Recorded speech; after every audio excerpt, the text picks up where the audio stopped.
जुड़े हुए थे। तकरीबन 12 बजे कहा जा रहा है कि कल्याण सिंह सीबीआई अदालत में पेश हो सकते हैं। नेशनलिस्ट कांग्रेस पार्टी के सरबराह शरद पवार आज बिलाड स्टेट में वाक़े ईडी के दफ्तर में दोपहर 2 बजे रज़ाकाराना तौर पर हाजिर होंगे। शरद पवार ने अपने हामियों से ईडी ऑफिस के सामने जमा न होने की अपील की है।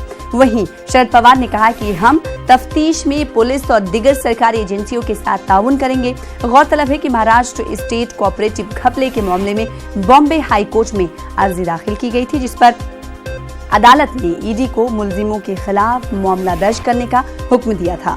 एफआईआर में बैंक के साबिक चेयरमैन, साबिक नायब वजीर आला अजीत पवार के अलावा कोऑपरेटिव बैंक के 70 साबिक अफसरान को नामजद किया गया है। इसी दौरान वजीर आला देवेंद्र फडणवीस ने कहा कि ये मामला बॉम्बे हाई कोर्ट के हुक्म पर दर्ज किया गया है और इसमें हुकूमत का कोई लेना देना नहीं है।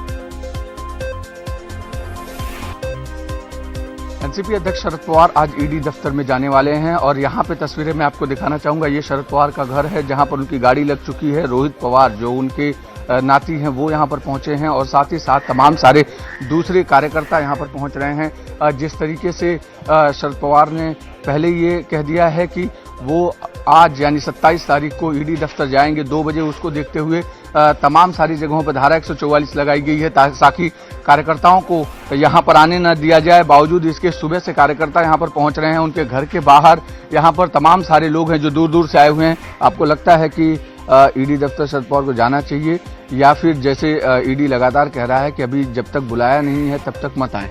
पवार साहब का कोई भी गलती नहीं है इसमें, जानबूझकर सब कुछ चल रहा है ये।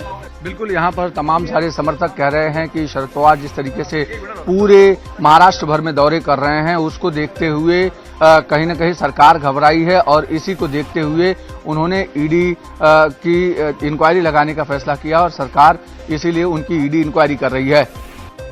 कैमरामैन आतिश चतुर के साथ अभिषेक पांडे, मुंबई न्यूज़ 18।